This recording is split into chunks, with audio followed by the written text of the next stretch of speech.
And Crystal love beauty of gem. Yes. You're going to high school. Actually, that's middle school. I know you're going so fast, Bob. Leave her alone. Oh, alright. Where are Mom and Dad?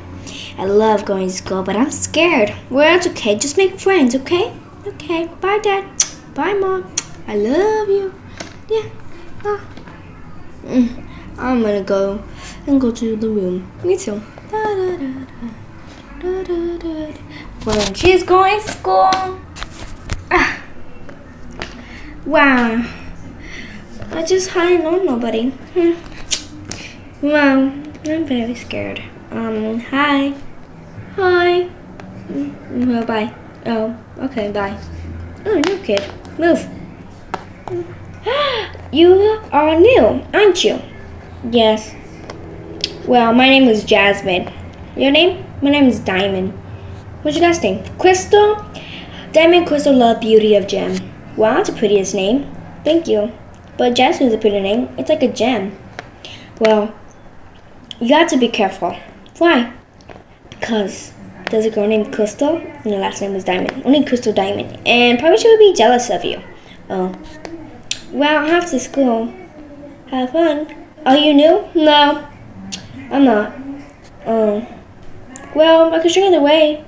And you want to be friends? Yeah, I have no one here. I do, but you can go with me. Come on. Okay. Oh my God. What? Look at it. I heard her name was Diamond Crystal. No, but your name is Crystal Diamond. And it says Crystal Diamond love beauty. Oh, that snake. At least he's not gonna mess with my men. Hey, let's invite her to the park, little kids. But then we could teach her a lesson. A lesson? She just might steal my name. But if she does something bad, I would do something. Alright. So this is Frank. You probably know Frank. You said hi to him? Yeah. Hello. Oh, a new kid. Hi. Her name is Rosie. Hi. Oh, hi. Oh, no kid. Hi, my name is Frank. Does two Frank? Yes, that's Frank Jr. and I'm Frank Gonzalez. Wow. And there's Fernando. Hey guys, are you